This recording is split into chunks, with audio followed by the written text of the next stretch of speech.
अस्सलाम वालेकुम। Maths and statistics में आपको खुशामदीद कहते हैं। आज हम एक्सरसाइज नंबर 3.6 क्लास नंबर 6 है हमारे पास, उसका पहला क्वेश्चंस करेंगे। Solve the following +45 divided by -5। इसको आपने नंबर्स को, इंटीजर्स को डिवाइड करना है इंटीजर के ऊपर। तो चलो सोल्यूशन की तरफ चलते हैं। तो यहाँ पर इस तरीके से आप इसको सॉल्व कर सकते हैं। अगर ये आपके पास +45 है और ये डिवाइडेड बाय -5, तो आपने इसको 45, अब साइन आपने कौन सा लगाना है वो हम बाद में आपको बता देते हैं। 5 का टेबल आप पढ़ेंगे, 5 9 आर 45। अब 9 तो आंसर आ गया। अब इसके साथ आया आपके पास प्लस आएगा या माइनस आएगा। तो एक रूल नंबर 1 इसका, अगर हम प्लस को जो है डिवाइड करते हैं माइनस के ऊपर, तो प्लस माइनस ये आपके पास माइनस आएगा। दूसरा जो रूल है, अगर माइनस को आप डिवाइड करेंगे प्लस के ऊपर, इससे भी आपके पास यानी माइनस ही आंसर आएगा।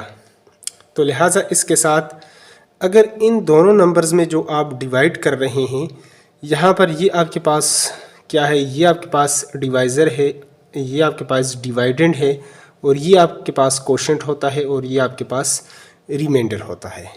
तो आपके पास जो कोशेंट आएगा, तो कोशेंट के साथ हमेशा आप जो है आपने माइनस लगाना है उस सूरत में। अगर यहाँ पर यानी अपोजिट साइन है, इसके साथ प्लस है, इसके साथ माइनस, या इधर माइनस यहाँ पर प्लस है, तो आपने साइन कोशेंट के साथ जो आपका यहाँ पर जो आंसर आएगा उसके साथ आपने माइनस का साइन जो है अलामत आपने लाजमी लगाना है। तो ये हमारे पास इसका हो जाएगा सोल्यूशन। ये दो बातें आपने याद रखनी है।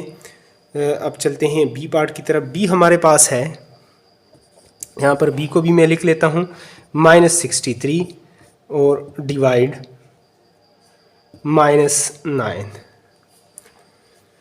अब यहाँ पर 63 को आपने डिवाइड करना है 9 के ऊपर, तो 9 7 ज़ार,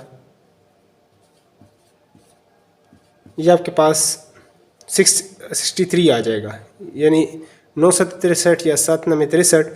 अब ऊपर जो कोशेंट आपके पास 7, तो आपके पास सोल्यूशन आ रहा है। लेकिन आपके पास यहाँ पर रूल क्या है, अगर आपके पास यहाँ पर माइनस है और माइनस को आप माइनस के ऊपर डिवाइड कर रहे हैं, तो माइनस माइनस ये आपके पास हो जाएगा प्लस। यानी एक नंबर है -2, तो नीचे अगर आपके पास -2, तो ये कट आपके पास जो सोल्यूशन आएगा वो प्लस में आएगा। तो ये रूल भी आपने इसको अच्छे तरीके से याद रखना है। तो ये हमारे पास हो जाएगा यहाँ पर जो सोल्यूशन यानी +7। तो यहाँ पर सी पार्ट को -80 डिवाइडेड बाई +4, इसको भी हम लिख चुके हैं। -80 डिवाइडेड बाई आपके पास है +4। तो देखें, अब 80 को अगर आप 4 पे डिवाइड कर लेते हैं, 4 2 ज़ार 8 और 0, यानी 20 चौक आपके पास 80 आ जाएगा, यानी 4 20 ज़ार 80, ये आपके पास इससे आता है। तो सोल्यूशन तो आपके पास 20 जो है वो आ गया है। अब इसके साथ अब आप प्लस लगाएंगे या माइनस, तो इससे पहले हम पढ़ चुके हैं। अगर माइनस को आप डिवाइड कर रहे हैं प्लस के ऊपर, तो प्लस माइनस ये आपके पास माइनस होगा, और अगर आप प्लस को माइनस के ऊपर डिवाइड करें, इससे भी आपके पास सोल्यूशन माइनस में आएगा। लिहाजा तो इससे हमारे पास जो कोशेंट होगा उसके साथ हम नेगेटिव का साइन जो है ये लाजमी लगाएंगे। अब चलते हैं डी पार्ट की तरफ और उसको भी सॉल्व कर लेते हैं। तो यहाँ पर हम डी पार्ट को भी लिख चुके हैं।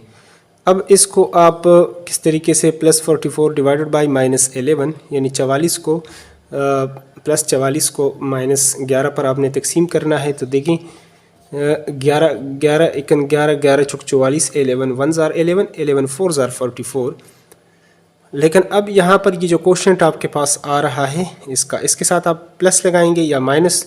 तो इससे पहले हम बयान कर चुके हैं कि प्लस को अगर आपने डिवाइड करना है माइनस के ऊपर, तो प्लस माइनस माइनस, इससे आंसर आपके पास माइनस आएगा। तो लिहाजा हमारे पास आंसर इस तरह -4 ही रहेगा। तो अब ई पार्ट को सॉल्व कर लेते हैं। तो ई पार्ट है -60 डिवाइडेड बाई प्लस आपके पास है 10। तो अगर 60 को आपने 10 के ऊपर करना है, 0 को 0, तो 6 को अगर 1 पर करेंगे तो इससे आपके पास यानी 6 ही आएगा, यानी 10 6 आर 60 और प्लस माइनस आपके पास माइनस ही रहेगा। अगर आप माइनस को डिवाइड कर रहे हैं प्लस के ऊपर तो इससे आपके पास माइनस ही आएगा। तो ये हमारे पास यानी कोशेंट के साथ आपने लगाना है 10 6 आर 60। तो यहाँ पर जो सोल्यूशन आ जाएगा कोशेंट उसके साथ आपने माइनस का, अगर दोनों में आपके पास एक के साथ भी माइनस है तो लिहाजा आपने कोशेंट के साथ नेगेटिव साइन जो है ये लाजमी लगाना है। नेक्स्ट पार्ट को कर लेते हैं। तो यहाँ पर -144 डिवाइडेड बाई 12 यानी -144 को 12 के ऊपर अगर आपने तकसीम करना है तो 144 तकसीम 12 12 12 144 12 12 आर 144। कोशेंट आपके पास ये आ रहा है और इसके साथ आपने साइन कौन सा, अगर यहाँ पर इन दोनों में एक के साथ भी अगर अब यानी अपोजिट साइन है तो आपने माइनस का साइन लाजमी लगाना है। इधर माइनस है इधर प्लस हो या इधर प्लस हो इधर माइनस हो तब भी कोशेंट के साथ आपने नेगेटिव का साइन जो है वो लाजमी लगाना है, यानी माइनस डिवाइडेड बाय प्लस ये आपके पास माइनस रहेगा। ये रूल्स जितना आप इसको अच्छे तरीके से याद करेंगे तो बार बार ये आगे भी आपका काम आएगा। तो नेक्स्ट पार्ट जी को कर लेते हैं। तो यहाँ पर जी पार्ट +168 डिवाइडेड बाई -8, इसको अगर आप कर लें देखें 168 डिवाइडेड बाई 8 8 1 जार 8 2 जार और 8 1 जार। तो यहाँ पर आपके पास 21 आ गया और यहाँ पर प्लस हो यहाँ पर माइनस हो या यहाँ पर माइनस वहाँ पर अपोजिट साइन हो तो आपने सोल्यूशन के साथ नेगेटिव साइन यानी plus divided by minus equal to minus. तो ये आपके पास -21 जो है इसका सोल्यूशन आएगा। नेक्स्ट पार्ट उसको कर लेते हैं।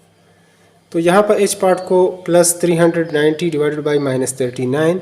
तो ये तो बहुत easy questions divided by 39 39 1 jar 39 1 jar और 0 ऊपर यानी 39 10 जार 390। आपके पास कोशेंट जो आ रहा है 10 और यहाँ पर अगर आपके पास प्लस है यहाँ पर माइनस अपोजिट साइन हो तो आप माइनस का साइन यहाँ पर लगाएंगे, यानी plus divided by minus equal to minus. अगले पार्ट को अब सॉल्व कर लेते हैं। तो यहाँ आई पार्ट को भी मैंने लिख दिया -600 और डिवाइडेड बाई -25। देखिए साइन को तो बाद में हम इसको सॉल्व कर लेते हैं, पहले इस क्वेश्चंस को सॉल्व कर लेते हैं। देखिए 5 के ऊपर आप 5 1 जार 1 यहाँ पर आ जाएगा 5 2 जार और ये आपके पास आ गया 5 5 जार 5 1 जार और 5 2 जार 10 2 यहाँ पर आ जाएगा 5 4 जार, यानी 25 को अगर आप 24 से मल्टीप्लाई करेंगे तो 600 आ जाएगा। आपके पास सोल्यूशन आ गया 24। अब देखिए माइनस को अगर आपने डिवाइड करना है माइनस के ऊपर तो ये आपके पास प्लस आएगा, यानी -2 डिवाइडेड बाई -2। इससे आपके पास जो वैल्यू आएगी वो प्लस में आ जाएगी, यानी कोशेंट आपके पास यहाँ पर +1 आ रहा है। तो लिहाजा प्लस लिखने की ज़रूरत तो आपके पास नहीं है, वैसे भी ये आपके पास प्लस ही होता है। इसको भी आप समझ गए होंगे, फिर भी अगर कहीं पर आपको समझना है तो कमेंट बॉक्स में भी आप पूछ सकते हैं और बताना भी है कमेंट बॉक्स में कि आपको वीडियो जो है वो कैसी लग रही है, वीडियो से थोड़ी बहुत आपकी हेल्प होती है या नहीं होती। तो चलो नेक्स्ट पार्ट को कर लेंगे। तो यहाँ पर -85 डिवाइडेड बाई +17 यानी 85 को अगर 17 पर आपने तकसीम करना है, ये 85 है ये 17, इसको अगर मैं 5 के साथ मल्टीप्लाई करूँ, इसका क्वोशेंट यहाँ पर 5 तो 5 7 जार 35 3 आ जाएगा 5 1 जार और 3 करेंगे 8 तो ये आपके पास 85 आ जाएगा। अब इस क्वोशेंट के साथ क्या आपके पास माइनस लगेगा या प्लस, अगर यहाँ पर माइनस इधर अपोजिट साइन हो तो आपने यहाँ पर माइनस का साइन लगाना है, यानी minus divided by plus is equal to minus और plus divided by minus is also equal to minus. अब चलते हैं क्वेश्चन नंबर 2 को, उसको भी डिटेल के साथ सॉल्व कर लेते हैं। तो यहाँ पर क्वेश्चन नंबर 2 की तरफ चलते हैं। क्वेश्चन नंबर 2 है हमारे पास, solve the following 0 divided by 4। ये आपको आसान से क्वेश्चंस नज़र आते हैं, लेकिन इसको अगर अच्छे तरीके से आप समझें तो थोड़ी सी मुश्किलात भी आपको शायद इसमें आ जाए और इससे मिलते जुलते क्वेश्चंस असाइनमेंट भी आपको देंगे। तो वीडियो को आप एंड तक देखें तो लाजमी कोई नई चीज़ आपको देखने को मिलेगी। तो चलो सॉल्व कर लेते हैं क्वेश्चन नंबर 2 को। तो क्वेश्चन 2 ए पार्ट तो हमने लिख लिया है 0 डिवाइडेड बाई 4। देखने में तो ये सादा सा क्वेश्चंस हैं, लेकिन इसकी रूह तक पहुंचने के लिए और रियलिटी तक पहुंचने के लिए